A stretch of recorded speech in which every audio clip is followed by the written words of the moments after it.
Graça e paz, igreja, amém? Aleluia. Que bom estar aqui hoje para estar com vocês compartilhando essa palavra que Deus já ministrou ao meu coração e eu creio que Ele vai também falar conosco, com todos nós nessa manhã.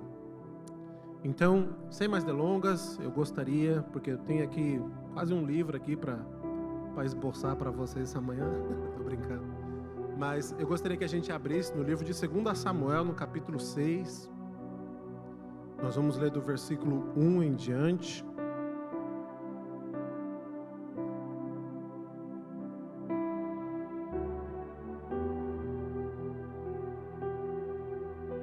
Samuel, capítulo 6. Tá quase. O Alexandre está tentando. Mas se você que abriu a sua Bíblia, acompanha lá comigo. 2 Samuel, capítulo 6, do verso 1 ao verso 15, mais ou menos. Diz assim, a minha versão, a NVI. De novo, Davi reuniu os melhores guerreiros de Israel, 30.000 ao todo. E ele e todos os que acompanhavam partiram para Balim, em Judá, para buscar a arca de Deus. Obrigado, meu irmão, Deus abençoe. A arca sobre a qual é invocado o nome do Senhor dos Exércitos, entronizado entre os querubins acima dela. Puseram a arca de Deus num carroção novo e a levaram da casa de Abinadab, na colina,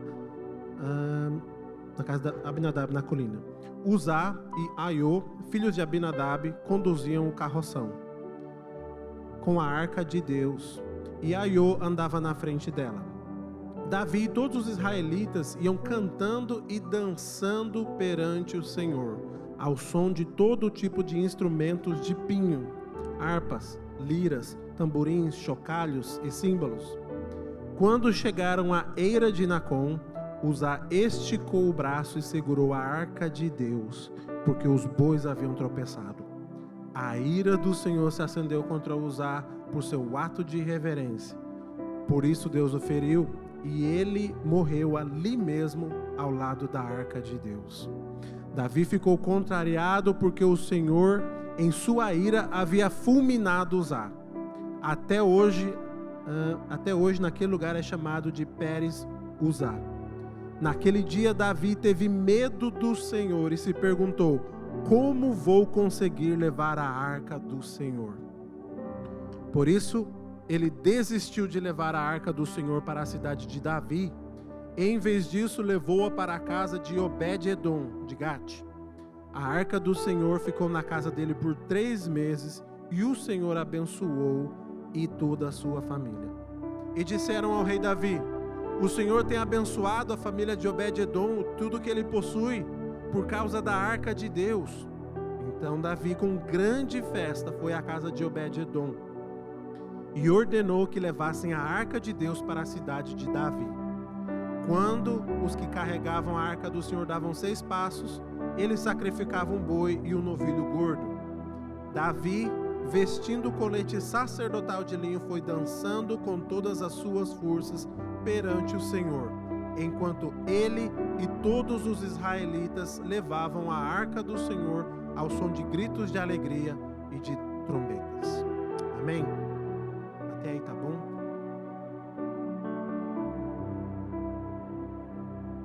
Sabe, queridos, Deus tem ministrado essa palavra já faz algumas semanas no meu coração, e quando o pastor começou a pregar sobre elevar o nosso nível, eu senti que Deus falava ainda mais profundo comigo sobre essa palavra aqui. E eu estava meditando nessa palavra e também levando em consideração os acontecimentos que têm acontecido à nossa volta, né? A gente percebeu que há algumas semanas atrás, talvez 2 semanas atrás, ou não, menos que isso, nós tivemos uma primeira-ministra que foi tomada posse, né? Onde a rainha, ainda viva, tinha ido lá, né, e colocado ela no governo. E mais recentemente, né, como todos já sabem, já foi falado aqui, a rainha faleceu. E olhando para esse cenário, olhando para a igreja hoje, e dentro daquilo que Deus estava ministrando na minha vida, Deus começou a ministrar que nós estamos num tempo de transição. Nós estamos num tempo de mudança. Esse é um tempo que Deus, Ele quer mudar a nossa vida, a igreja, para que nós, como tem sido ministrados, alcançamos um nível a mais, subamos um degrau a mais, para que nós possamos ir mais fundo numa comunhão com Deus. E olhando essa palavra aqui, eu comecei a lembrar da vida de Davi, tudo aquilo que ele tinha vivido, né? O pastor já ministrou, vem ministrado e falado um pouquinho sobre algumas coisas, mas Davi, ele tinha acabado de se tornar rei, ele tinha acabado de tomar posse. Acho que a única coisa, se não me engano, que tinha dado tempo dele fazer é ir lá, feito uma batalha contra os filisteus, vencido, e tinha voltado e falou: nós temos que trazer a arca do Senhor para perto de nós. Nós precisamos trazer a arca. A arca não pode ficar em qualquer lugar. A arca tem que estar aqui junto de nós. E eu comecei a pensar nessa palavra do porquê que Davi queria trazer essa arca. Aí eu comecei a ver que a arca de Deus, ela tinha sido abandonada naquele tempo. Se você olhar o que aconteceu na história do povo hebreu, desde lá dos tempos da escravidão no Egito até entrar na terra prometida, a arca, ela era o símbolo do povo. A arca era tudo. A Bíblia diz assim que se a arca se movia, o povo se movia. A Bíblia diz assim, se Deus falasse, é hora da gente mover, a arca tinha que ir primeiro. Os levitas, que são aqueles que, não são aqueles que só tocam e cantam, mas que são aqueles que serviam a Deus, eles tinham que estar sempre pronto, sempre preparado, sempre disposto para estar carregando a arca de Deus. E Davi, quando ele era pequeno, eu imagino, porque todas essas histórias, elas foram contadas de boca em boca, de geração em geração, e assim toda a cultura hebreia nasceu. E eu percebo que Davi, ele conhecia muitas histórias da arca. Ele tinha ouvido como que a arca, ela tinha ajudado o povo a atravessar o Mar Vermelho. Ele conhecia que o pai dele ou a mãe dele contava para ele que a arca era o símbolo. A arca andava, a arca ficava no meio da onde o povo ficava lá no deserto. A arca representava tudo. E quando eu falo da arca, eu estou falando da presença de Deus. É a presença de Deus no meio do povo. Então Davi, ele tinha ouvido muita coisa, ele sabia muita coisa, mas ele sabia também que aquele que tinha sido rei antes dele, Saul, ele tinha feito o quê? Ele não tinha dado valor nenhum. A arca estava lá, se eu não me engano até era na cidade de Siló, porque se a gente olhar o que aconteceu com a arca, o povo de Deus, ele passou lá aqueles 40 anos que a gente sabe andando no deserto, aí depois ele entrou na terra prometida, aí você vai ler lá no livro de Juízes o que aconteceu. Aonde está a arca? A arca não é nem descrita direito. Mas peraí, esse povo tinha acabado de receber a promessa deles, a promessa que eles esperaram uma geração inteira. Aí finalmente entram na terra prometida, é Canaã, uhul, chegamos lá, nós conquistamos. Aí a arca ficou lá esquecida. A arca ficou, se não me engano, deixada na primeira cidade que eles conquistaram. E ficou lá deixada.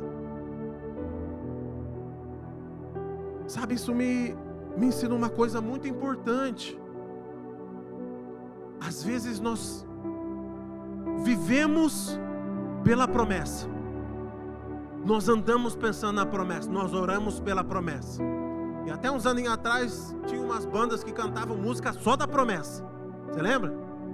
É promessa para aqui, promessa para ali, promessa para cá, e todo mundo com promessa de Deus para ser cumprida. E eu ouvi dizer também uns camaradas falando que até quem tinha promessa não morria. Você acredita nisso?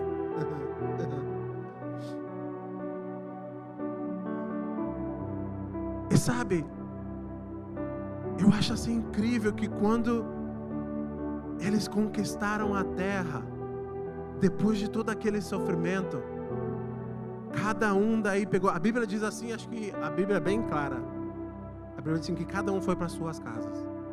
Uns que foram lá para cima, outros que foram lá para baixo, norte, sul, leste, oeste, e a arca ficou lá. E ninguém mais lembrava, ninguém mais ia lá. Não tinha mais nem assim tanta importância.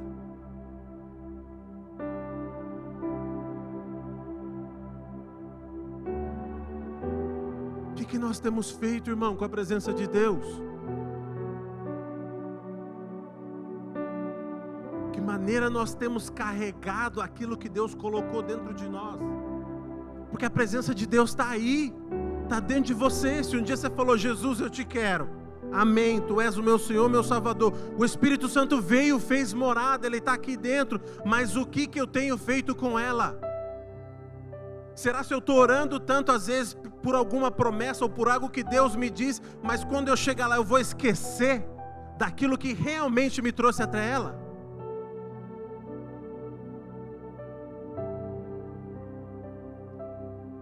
Nós temos que tomar um cuidado maior.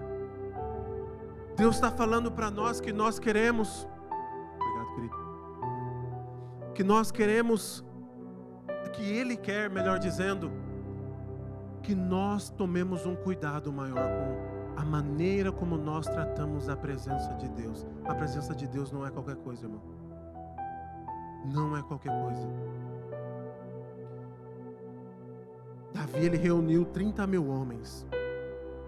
Os homens, a Bíblia fala que eram os mais experientes, dos mais condecorados, né? Se você olhar aquelas pessoas que estão passando lá pelo, eu não sei se você viu lá pela onde está o corpo da rainha, mas tem um negócio que está aparecendo live lá. E se você olhar as pessoas, geralmente aparece alguns que serviram, que foram para o exército e outras coisas, cheio de medalha. Davi chamou todos esses caras aí, falou, vamos. Né? Se você olhar lá no livro de 1 Crônicas, ele dá mais umas informações para a gente, que Davi fala, reuniu digamos assim, a assembleia deles, dos guerreiros, dos líderes, falou, nós temos que trazer a presença de Deus, quem está comigo? Aí todo mundo foi. Aí chegou lá, tinha cerca de 30 mil homens, irmãos, e eles eram dos homens mais ferozes que tinha, daqueles de batalha, daquele que degolava, daquele que não tinha medo, que passava a espada, que jogava sangue para todo lado. E Davi levou eles e falou, agora nós vamos deixar as armas, agora não é hora de batalha, agora não é hora de guerra, agora é hora da gente trazer aquilo que é mais importante, o significado de nós sermos aquele quem nós somos, a presença de Deus para perto da gente. O problema é que Davi, ele não, nessa vontade, nessa ânsia dele, ele não parou para pensar e falou, como é que leva a mesma arca? O que tem que fazer? Né? Será se eu tenho que treinar? Será se eu tenho, como é que faz? Davi, ele não pensou direito.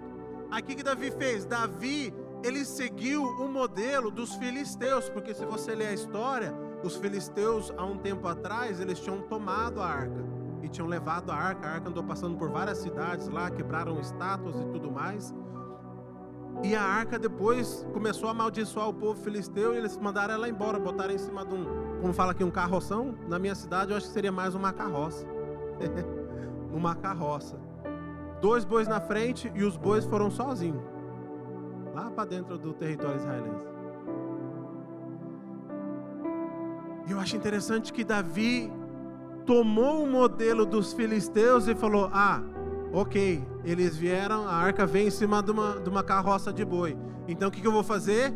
Eu vou continuar, vou pegar e vou fazer a mesma coisa, que eu não sei o que eu devo fazer com isso. Eu não sei como eu trato a presença de Deus.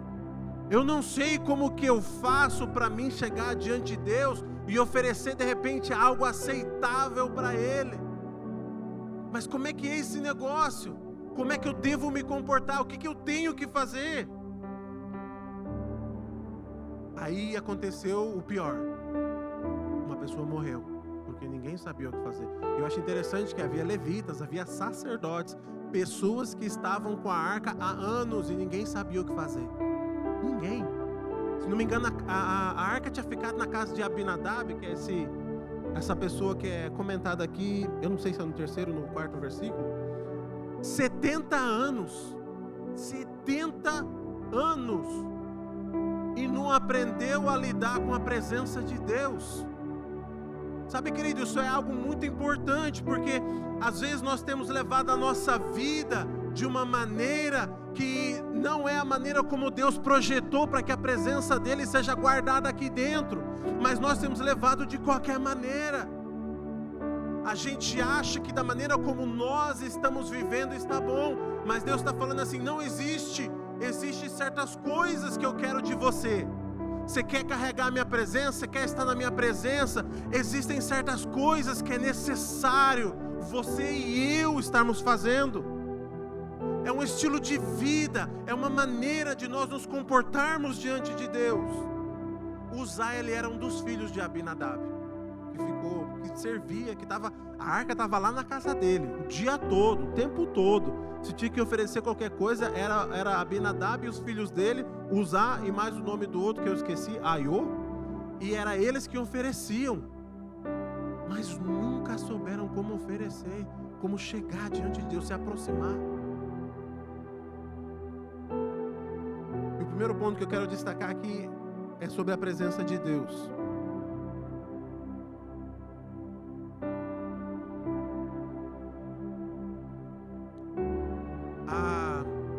Muitas pessoas que a gente conhece, que a gente fala, nossa, aquele cara é um homem de Deus, aquele cara é um cara cheio do Espírito Santo. Não, aquela mulher, ela é uma mulher, é do fogo. Você for lá, Deus vai te batizar em 5, 7 línguas no Espírito Santo, você vai sair de lá pulando, vendo carroça de fogo para tudo quanto é lado.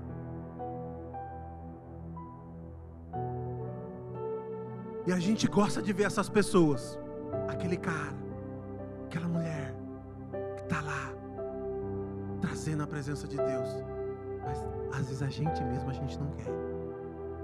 A gente quer, no sentido de, eu quero ter Deus comigo, mas eu não quero pagar o preço para ter Deus aqui, para que a presença de Deus esteja realmente atuando, fluindo, se manifestando na minha e na sua vida. Nós queremos ter a presença de Deus, mas a gente não quer que ela tenha a gente. Chega na hora de entregar para Deus alguma coisa que Deus pediu, a gente fala, Deus, então, essa coisa aqui, sabe? Eu sei que o Senhor quer muito ela, mas ela é muito importante para mim.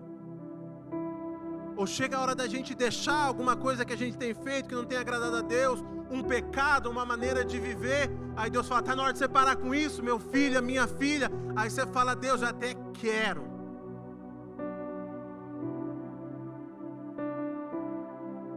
Ou você fala, Deus, tá até bom ali, não está atrapalhando ninguém sabe de nada, ninguém ouviu falar, não causa nenhum problema na igreja, tal. Aí você continua vivendo daquela maneira, eu continuo vivendo daquela maneira. Os levitas, quando eles transportavam a arca, e eles tinham que transportá-la regularmente, né, pelo deserto, na terra prometida, que a Bíblia fala que eles ficavam andando, mas eles sabiam que eles não podiam tocar na arca, porque a arca era algo, digamos assim, que se você tocasse nela, você poderia morrer, porque a presença de Deus não é algo que a gente pode chegar e simplesmente tocar, estar nela de qualquer maneira, mas é o que a gente tem feito. Sabe, Deus começou a ministrar no meu coração durante quando Ele falava comigo essa palavra, que nós temos que mudar a maneira como nós cultuamos a Deus. Não estou falando de liturgia, mudar o culto. Mas você já imaginou se a gente chegasse no culto e a primeira parte do culto fosse a palavra? Você ia chegar no culto e falar, epa, já com palavra, já assim, né? Ô louco, que negócio é esse? Tem nem um louvorzinho, nem um negócio para preparar o ambiente. Mas irmão, por que a gente precisa preparar o ambiente? Às vezes quem está preparado é eu e você. Deus chega, Ele quer falar, Ele quer fazer. Aí se Deus começa a falar, como eu falei, se a gente chegar aqui já chega numa palavra, você fala, eu nem me preparei, eu nem nada. Mas você já devia ter vindo preparado. A gente já devia estar preparado desde o começo. Acabou o culto, eu não vou me despreparar no resto da semana. Eu vou continuar cultuando a Deus, eu vou continuar louvando, eu vou continuar lendo a Bíblia, falando, Deus fala comigo, o pastor falou, foi uma bênção, mas agora é a hora do tete a tete. Agora é hora de você falar aqui, ó, junto comigo. Fala aqui comigo, Deus. Revela-se para mim. Mostra-me quem tu és. Uzá, ele não teve a devida reverência. Ele sabia, ou ele deveria saber o que ele poderia ou não poderia fazer. Ele sabia que ele só poderia tocar naqueles pauzinhos que seguravam a arca. Mas ele tocou na arca. E como eu já disse, a maioria dos israelitas tinham se esquecido do que era a presença de Deus. E talvez isso tenha destreinado eles. Não estavam preparados.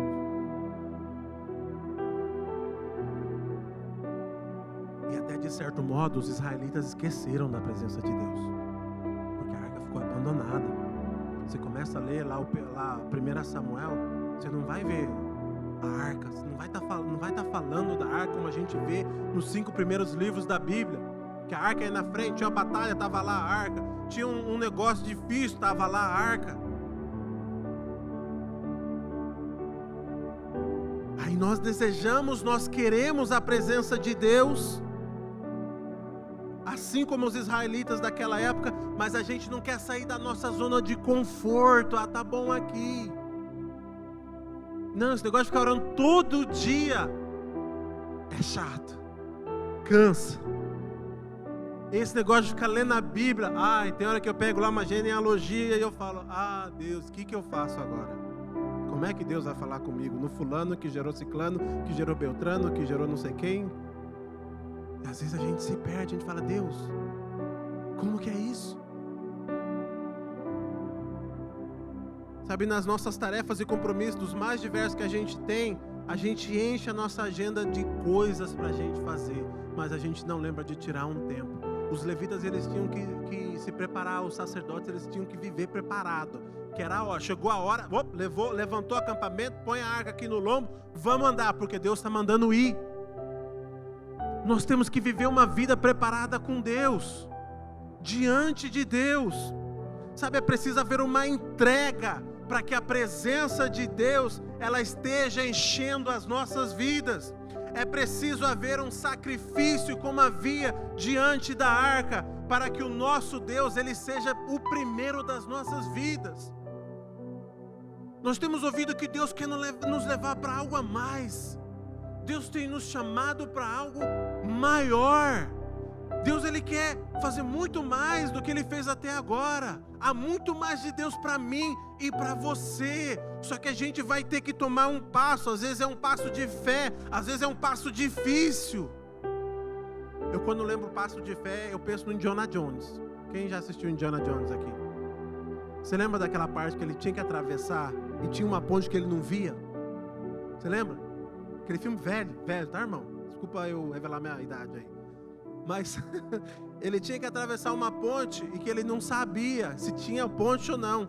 Aí ele começou, no filme ele começa a jogar uns negocinhos, uns brilhos, já não lembro o que eram, umas poeiras lá. Ele começava a ver parte dela.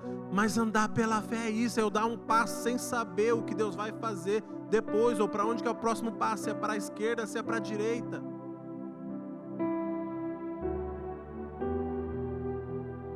Quantos de nós ansiamos pela presença? Quem tem vontade de ter a presença de Deus? Levanta a mão aí. Amém? Então vira para o teu irmão e fala assim, eu quero a presença de Deus. Vira para o outro agora e fala, eu quero a presença de Deus. Eu tenho que fazer vocês repetir um pouco, gente, porque o pastor faz a gente repetir. Se eu não fizer vocês repetir hoje, vocês vão chegar destreinados domingo que vem. Então eu tenho que fazer vocês repetir um pouco hoje, para ele não culpar eu, daí semana que vem fala, ô Marcos, o pessoal não estava repetindo direito lá, o que você fez com ele? Sabe, a gente quer a presença de Deus, mas na hora que chega para entregar, fala, Deus, a gente canta bastante, né? Deus, eu me rendo, eu entrego tudo, Deus, tu és tudo para mim. Aí na hora que Deus pede o tudo,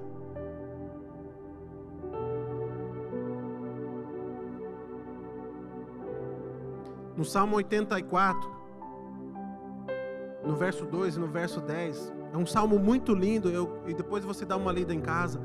Esse salmo é o salmo de um levita, que ele foi levado cativeiro, depois que já tinha o templo, Salomão já tinha construído, já existiam os sacerdotes lá servindo com os shifts dele certinho.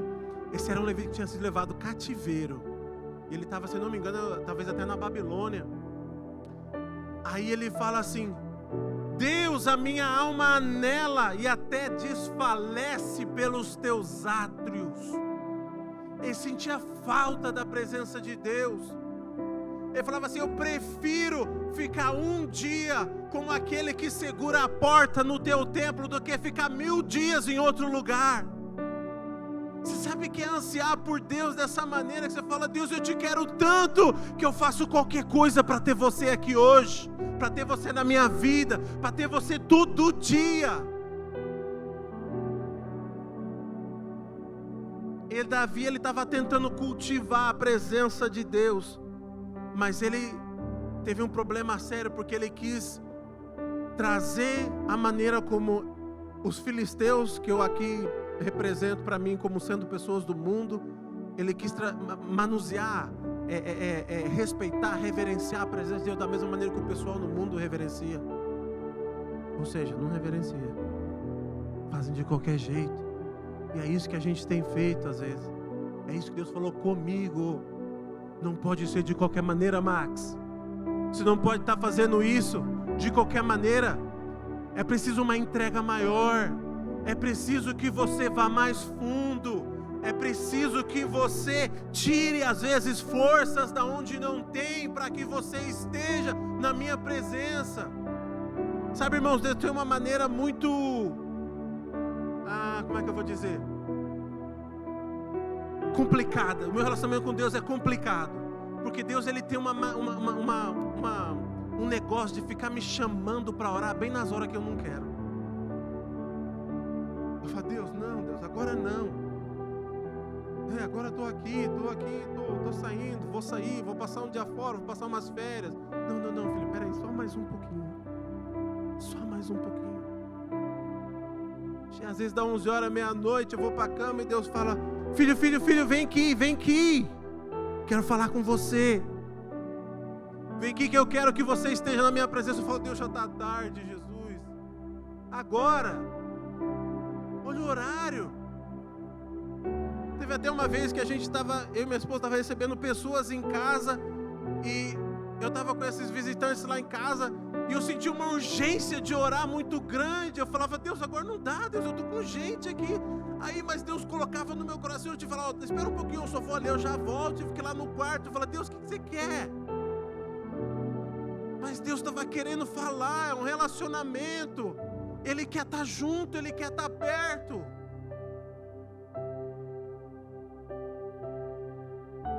Sabe, queridos, é um processo. Esse é o segundo passo. Vamos repetir para eu treinar vocês. Fala lá para o seu irmão que está aí do seu lado. Processo. Qual foi o primeiro passo? A presença de Deus. Repete por mão. A presença de Deus. Vocês vão ficar treinados. Pastor, fica tranquilo, o povo está treinado, tá? E sabe, irmãos, existe um processo que Deus quer que a gente passe, que é um processo de santificação, que é um processo de nós nos rendermos completamente a Deus. Eu quero perguntar para vocês: qual foi a última vez que você passou por esse processo? Você está passando hoje? Você está continuando esse processo na tua vida? Ou se foi um processo lá atrás, de quando você se converteu, que você falou: Deus, eu te entrego tudo, Tu és tudo para mim. Aí depois veio o casamento, veio o filho, veio não sei o que lá, mais um monte de problema, e agora você nem sabe aonde você está no seu relacionamento com Deus. Existia um processo, e os levitas e sacerdotes deveriam saber muito bem qual era esse processo. Que era um processo que eles deviam passar para carregar a presença de Deus. E quando eu falo de processo, irmão, eu me lembro muito de Jesus, por mais que às vezes a gente não pense nele, mas a Bíblia fala, e eu quero que você abra rapidinho a sua Bíblia lá em Malaquias, no capítulo 3, verso 10, vamos falar sobre dízimo e oferta, não estou brincando, é verso 1.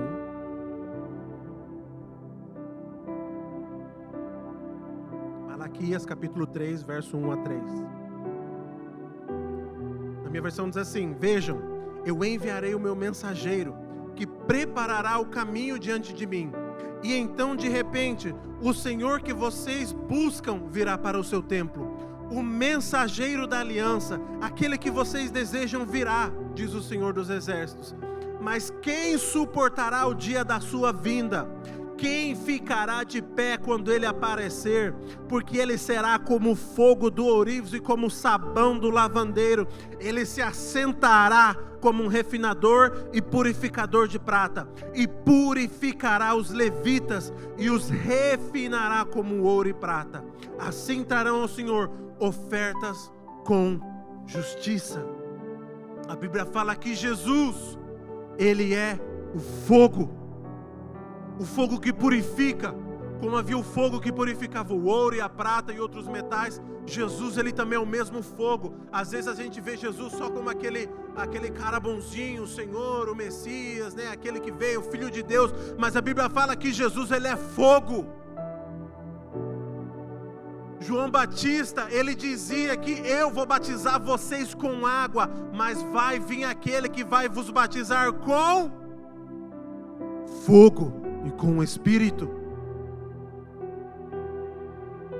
Sabe, queridos, nós precisamos levar mais a sério esse processo de santificação, de entrega nossa diante de Deus, porque Deus, Ele não está brincando com a sua vida e com a minha. Ele leva a sério, Ele não está brincando com a igreja, mas Ele leva a sério. E se Deus está nos chamando para um nível maior, para um patamar diferente, nós temos que começar a levar mais sério também a presença de Deus nas nossas vidas.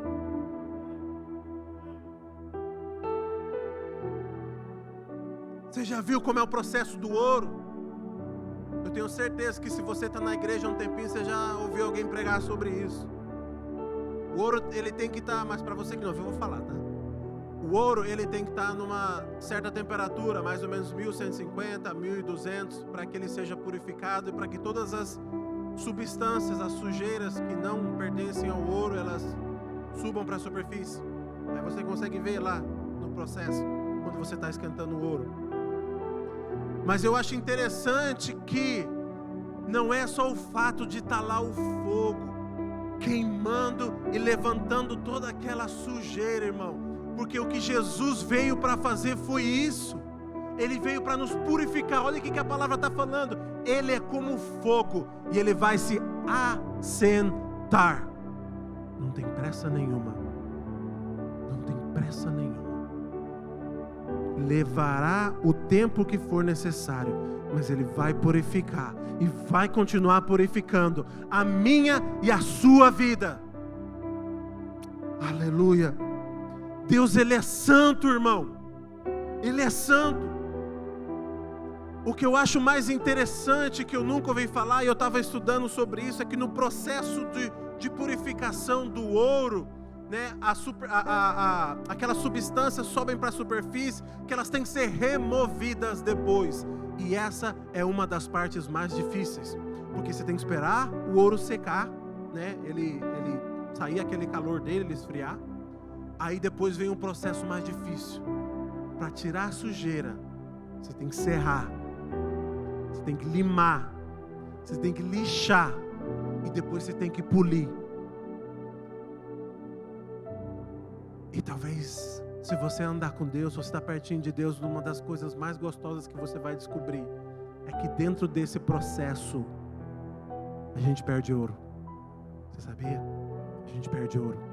Se você achar uma pepita de ouro e você entregar para aquele que pode purificar ela, aquele tempo era muito diferente de hoje. Hoje a gente tem laboratórios que purificam ouro, é uma coisa super robotizada, é algo muito mais tecnológico.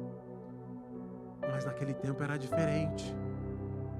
E para se tirar, você precisava serrar e limar, e você precisava fazer um monte de coisa. E no processo caía fagulhas de ouro para cá, poeira de ouro para lá, ficava ouro nas ferramentas, ouro na serra, na lixa, na lima, ficava ouro em tudo quanto é lugar. Tanto é que se você entregar uma pepita de ouro para alguma pessoa que pode fazer esse processo para você, você pede geralmente 10% do ouro, porque é aquilo que você vai perder. 10%. Você fala, tá aqui minha pepita, eu quero mais 10%. Que é aquilo que eu vou perder. No processo de purificação, aí o Ourives vai lá, ele junta tudo depois, para que ele novamente passe por esse processo, para que ele reutilize aquele ouro. E sabe, às vezes Deus, ele quer fazer exatamente isso comigo, com você. Tem certas coisas que são de nós mesmos, parte da nossa personalidade, de quem nós somos, e que no processo de santificação, de entrega a Deus, Deus pode pedir, Deus pode falar, eu quero isso. Mas você fala, mas Deus, isso daqui não está atrapalhando ninguém, não estou pecando, não estou fazendo coisa errada. Mas daí Deus fala, mas se você tirar isso, você vai ter um pouquinho mais de mim ali. Você vai ganhar um pouquinho mais de mim ali. Deus já me pediu algumas coisas e cada um tem as suas experiências com Deus. Mas existia uma parte da minha vida em que eu seguia muito futebol, né? Eu sou São Paulino. Aleluia! Ou eu era São Paulino. Calma que eu vou explicar. E os corintianos falam. E durante um tempo da minha vida, eu seguia muito, eu venho de uma família, né, toda São Paulina, eu seguia muito, eu via muito, sabia de todas as notícias, saiu uma notícia nova, o povo nem entrava na internet para ver, eles perguntavam para mim, e aí, Max, você viu aquele negócio, como é que tá aquele transferência daquele jogador lá? Ah, cara, então esse negócio aí vai dar certo, porque o negócio parece que já foi fechado. E eu sabia muito, eu passava muito tempo, via todos os jogos, queria ir também no Morumbi, mas morava lá muito longe, e eu vivia aquilo dali muito intensamente. Aí chegou um dia que Deus falou, Max, eu quero que você vê menos isso. Eu falei, como é que é, Deus? Peraí, não, esse negócio aqui não está atrapalhando ninguém. Estou te servindo, estou fazendo aquilo que o Senhor me deu para fazer, estou na igreja, né? Tenho tentado deixar os pecados para lá, viver uma vida santa. O que está atrapalhando? Ah, não está atrapalhando nada não, Max.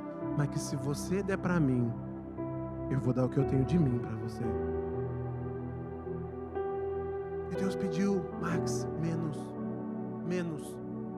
menos disso.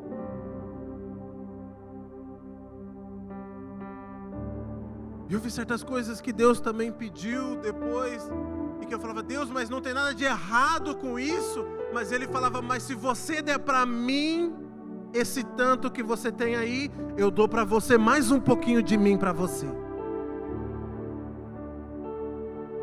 Sabe, querido, Deus vai pedir, a gente vai perder parte do ouro às vezes. Deus vai pedir certas coisas para nós que a gente vai falar, mas Deus, né? Isso daqui não atrapalha ninguém, não tem nada de errado, mas Deus vai falar, filho, mas eu quero te levar a um nível diferente, eu quero te levar num nível mais alto, ou eu quero te levar mais profundo na minha presença. Você lembra da parábola das virgens, das 10 virgens que estavam esperando o noivo? Lá em Mateus 25, se não me engano. Elas foram encontrar com o noivo. Mas o que aconteceu? Aconteceu que só 5 delas, a Bíblia fala, estavam preparadas. Por quê? Porque as outras tinham acabado o óleo, certo? Tá acompanhando? Ok. Tinha acabado o óleo. Mas por que acabou o óleo? Eu fiquei me perguntando, por que acabou o óleo? Por quê? Porque não houve uma preparação. Elas não sabiam tanto que custava para ter o óleo. Elas não sabiam tanto que custava para acender e deixar a tocha acesa. E se você ler dentro da tradição que tem daquele tempo, a tocha ela era feita de alguns uns trapos velhos, panos, enfim. E era colocado o óleo para que aquele óleo queimasse aqueles trapos velhos. Mas aquelas 5 virgens que ficavam, a Bíblia fala que elas eram virgens, elas eram parte da noiva, lembra? E o noivo veio buscar quem? As 5? Não, ele veio buscar as 10, mas 5 ficaram. Porque não sabia o quanto que custava para queimar, para que mantesse a chama acesa da presença de Deus dentro de mim e de você. Sabe, queridos, nós temos que saber que existe sim um preço. Existe um preço para estar na presença de Deus. E às vezes nós temos que abandonar e deixar algumas coisas para trás. Eu lembro que quando eu tinha acabado de me converter, eu via gente falando que tinha um preço, que tinha um preço, que tinha um preço. E eu falava, Deus, mas que preço que é esse? Né? Não estou ainda preparado para pagar tanta coisa. Vou ficar aqui devendo. O que eu faço? Mas aos pouquinhos Deus foi ministrando, Deus foi me ensinando. Sabe como nós temos vivido e como tem sido pregado nessa igreja? Este é um tempo de mudança. Este é um tempo de transição. Deus quer elevar o meu e o seu nível. Sabe, nós temos que andar de mão dada, nos unir e falar, Deus, nós estamos aqui entregando tudo aquilo que nós somos e nós queremos o próximo passo que o Senhor tem.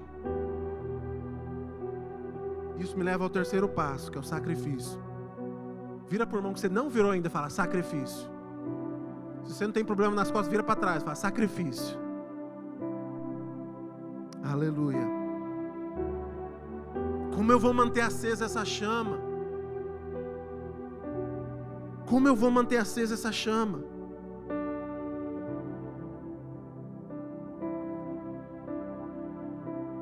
Sabe, queridos, há um tempo atrás, eu estava orando e pedindo, ano passado eu e minha esposa estivemos orando em cima de Isaías 61 e jejuando o ano todo. Aí chegou perto do final do ano, Deus falou assim, aliás, Deus não falou, mas eu sentia o Espírito Santo falando comigo para que eu parasse um pouco de ver o Facebook. Calma, fique tranquilo, não estou falando para você parar de ver o Facebook, tá bom?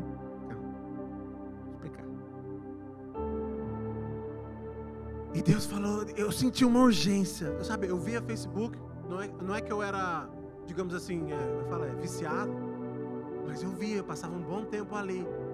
Gostava de saber, né, do que estava acontecendo com os outros. Às vezes postava alguma coisa. Tinha minha família lá, gostava de saber quem estava postando também. Mas eu senti o Espírito Santo falar comigo e falou, Max, eu quero tirar esse tempo que você passa ali. E eu quero que você passe a usar esse tempo para mim. Eu quero que você passe esse tempo na minha presença. O primeiro dia foi difícil, porque eu estava acostumado, eu via todo dia, né? Gostava de postar. Minha esposa não posta quase nada, então no Facebook nosso deve estar quase morto agora, irmão. Se você for lá, deve ter coisa de 2, 3 anos atrás. Mas eu gostava muito. Aí Deus falou, não, Max, espera aí, eu quero que você tenha uma pausa. Eu quero que você pare um pouquinho. Sabe, às vezes Deus, Ele leva a gente a dar um passo para trás.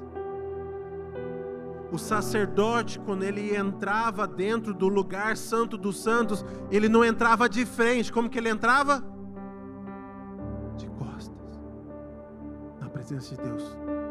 Ele não podia ver o que estava ali, porque aquilo era muito sagrado. E às vezes para a gente entrar, dar o próximo passo, ir para o próximo nível, nos entregar completamente aquilo que Deus tem, a gente vai precisar dar um passo para trás. Eu achei que o Facebook fosse um passo para trás. Eu falei, Deus, mas eu vou parar de ter contato com tanta gente que eu tenho aqui. Eu também compartilho a palavra, eu também coloco certas coisas aqui que podem ser boas e relevantes para quem vê. Mas Deus falou, não, eu quero você comigo. Eu quero você na minha presença. Eu quero você juntinho de mim.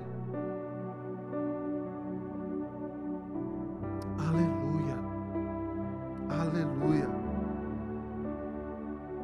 Eu quero entrar no quarto passo. O quarto passo deixa eu ver. Acho que você vai ter que ficar de pé agora para ver outra pessoa que você não viu ainda e falar: não é o lugar, é a pessoa. Vai, gente, olha para alguém diferente e fala: não é o lugar, é a pessoa. Sabe, no Antigo Testamento nós vemos que o lugar santo, o lugar da presença de Deus, ele era exatamente isso, um local.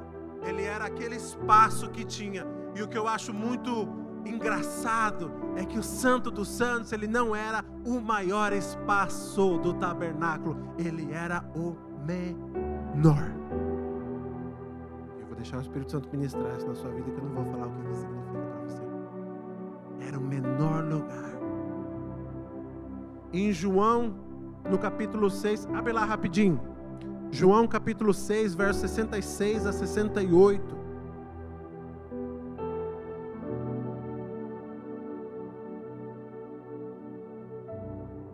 João capítulo 6, versos 66 a 68. Na minha versão diz assim: daquela hora em diante, muitos dos seus discípulos voltaram atrás e deixaram de segui-lo. Jesus perguntou aos 12: vocês também querem ir? Simão Pedro lhe respondeu: Senhor, para quem iremos? Tu tens as palavras de vida eterna. Jesus estava dando uma pregação difícil de ser digerida, e talvez até de uma forma literal, porque ele estava falando: você vai ter que comer a minha carne e você vai ter que beber o meu sangue. E qualquer judeu que você fala que você vai comer a carne do morto, e principalmente beber sangue, ele vai falar o quê? Você é louco, você está doido. Judeus não faz isso de jeito nenhum. Aí as pessoas começaram a deixar Jesus, muitos dos discípulos começaram a ir embora. Aí os apóstolos, vendo o que estava acontecendo, eu imagino que eles coçavam a cabeça: será se eu vou, será se eu fico? O homem parece que endoidou da noite para o dia, está falando que a gente vai comer ele, beber ele. Uma pregação dura, irmão, uma pregação difícil de ser digerida, como eu disse. Aí Jesus viu que havia uma certa dúvida na cabeça dos discípulos, ele falou assim, na versão Max Revista e Atualizada: a porta está aberta, vocês querem também? Vocês querem também? Você está vendo eles ir embora, vocês estão pensando se vocês ficam, se vocês vão. Eu estou chamando vocês para algo a mais, e vocês não sabem se vocês vão decidir, se ficam, se vai. Deixa eu dizer para vocês, a porta está aberta, foi o que Jesus falou para eles. Mas daí Simão Pedro falou: Jesus, para onde nós vamos? Foi isso que ele falou? Para onde nós vamos? Não. Ele falou assim: para quem? Para quem? Porque eles já haviam passado por muitos lugares, muitos deles eram coletores de táxi, como vocês sabem, eles também eram marinheiros, eles faziam a pesca.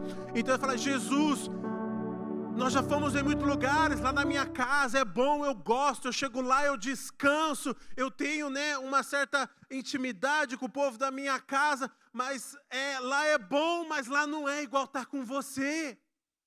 Aí ele pode pensar: não, Jesus, mas a gente pesca, a gente vai lá, a gente trabalha, ou a gente cobra os táxis das pessoas, e a gente sente talvez um senso de propósito na vida por estar trabalhando, estar trazendo um sustento para a nossa família, mas não é o mesmo senso de propósito que eu tenho quando eu estou junto de você. Aí Pedro fala assim: para quem que eu vou? Não é para onde, não é um lugar, mas é uma pessoa. Para quem que eu vou, Deus? É só você que tem as palavras, que faz mexer dentro de mim, que faz vivificar o meu espírito e que faz eu olhar além daquilo que está diante de mim.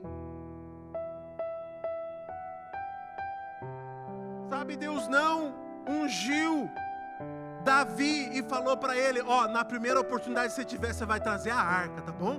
É isso que você vai fazer. Eu vou te fazer rei, você vai lá, pega a arca e traz. Não, querido, havia um anseio no coração de Davi, que ele pensava: eu preciso trazer a arca, eu preciso da presença de Deus aqui junto comigo. Não havia um pedido para trazer, havia sim uma ânsia, algo no coração de Davi que falava para ele: eu quero, é isso que eu quero para mim, para o meu reino. Ele não pensou duas vezes. Deus está chamando a gente para a gente mais fundo na presença dEle, é com Ele não é com a igreja, não é o lugar, mas é uma pessoa, e essa pessoa é Jesus, e Ele está chamando a gente. Eu quero fazer mais coisas em você, através de você, por você, tudo envolvendo eu e você. Deus está chamando. Há um propósito, um chamado divino para nós adentrarmos na presença de Deus e sermos saciados, sermos curados, sermos restaurados, sermos libertos nele. A gente põe a expectativa em pessoas. Como eu falei para você aqui, imagine chegar aqui e ter no culto, a primeira coisa ser a palavra. Aí às vezes você chega no culto, você fala, o Marcos está pregando hoje? Eu achava que ia ser um pregadorzinho mais bom. A gente olha, a gente confia em pessoas. Às vezes a gente bota até nossa fé em pessoas. Mas hoje é o fulano, o ciclano que vai vir aqui, né, e vai pregar. Aí a igreja enche. É o irmãozinho da palavra, é o irmãozinho que tem o fogo, é aquele que faz, né, isso e aquilo. Aí a igreja enche, mas quando Deus Ele quer usar qualquer um entre mim, entre você, para falar da palavra dele, a gente chega aqui e a gente fala, não preciso nem prestar atenção hoje, porque a palavra vai ser mais ou menos. É o Marcos que está pregando. E Deus quer mudar isso. Qual é a sua expectativa quando você vem para a igreja? Você chega aqui, você faz o quê? Você espera que Deus faça o quê? Por mim e por você? Às vezes a gente espera que Deus venha e faça algo, mas na verdade Deus quer que nós chegamos e apresentemos algo para Ele, porque nós não viemos aqui para pedir, nós viemos para cultuar. Cultuar é você trazer alguma coisa para Deus. É a gente tirar da onde não tem, da onde não há mais, e falar, Deus está aqui, ó. É isso. Toma aqui, Deus, o meu melhor.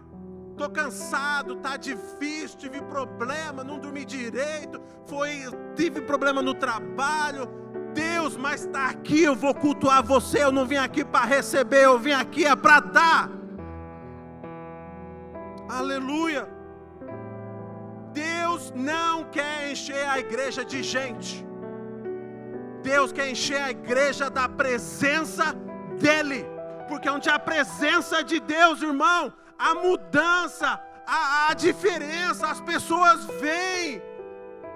Sabe, os judeus, eles eram conhecidos, e Deus, Ele foi conhecido porque Ele era aquele que andava, o Deus que queria andar no meio deles.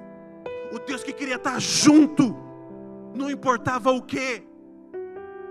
Aí quando Davi restaura, ele deu uma pisada na bola lá. Às vezes a gente pisa na bola também, irmão, acontece. Mas Deus fala, vem que eu tenho mais para você. Mas eu não quero que você venha com as mãos vazias, eu quero que você venha trazendo algo que tem aí. Deus quer encher a gente. Mas às vezes a gente vem cheios de nós mesmos, com os nossos preconceitos, com as nossas próprias visões, com as nossas próprias limitações, e às vezes a gente limita a Deus no meio desse negócio todo. Aquilo que Deus quer fazer, nós só vamos entender quando a gente entrar na presença de Deus. A gente não entende às vezes. E às vezes nem na presença de Deus a gente vai entender, mas na presença de Deus a gente vai saber que está tudo bem, que está tudo andando, que está tudo do jeito que Deus queria. Em Romanos, no capítulo 2, no verso 1, eu estou chegando no final, a Bíblia diz assim que Paulo fala para os romanos, ofereçam-se, ofereçam vocês, os vossos corpos, como que? Como um culto, um sacrifício vivo, santo e agradável a Deus. Ele não falou, vem que Deus vai abençoar você. Ele falou, não, ofereça, vem trazendo algo junto com você.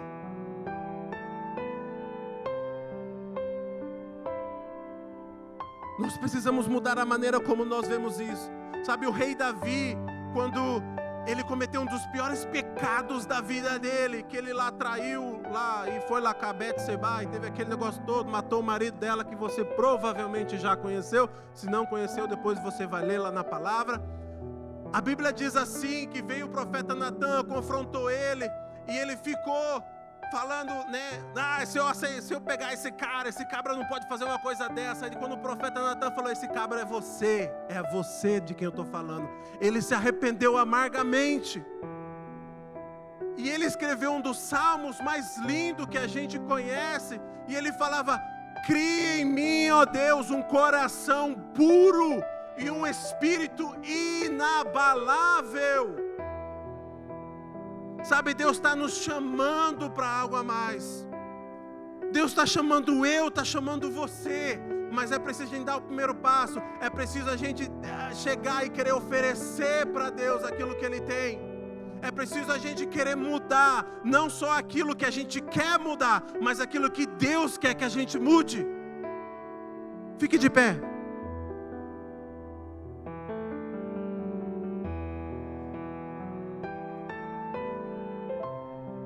Eu quero orar pela sua vida.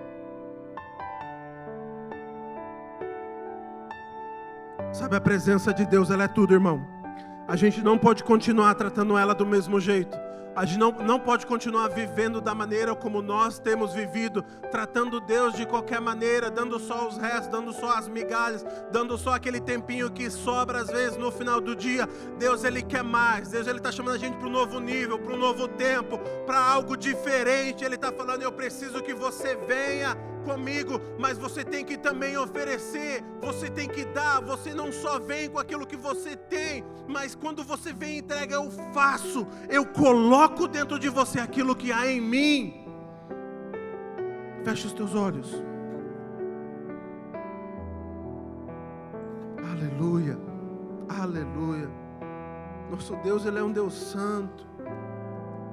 Não há presença, não há morada de Deus se nós não andarmos em santidade, se nós não nos entregarmos completamente para Deus, se nós não estivermos diante dEle, nos prostrando, reverenciando da maneira não como eu quero, mas da maneira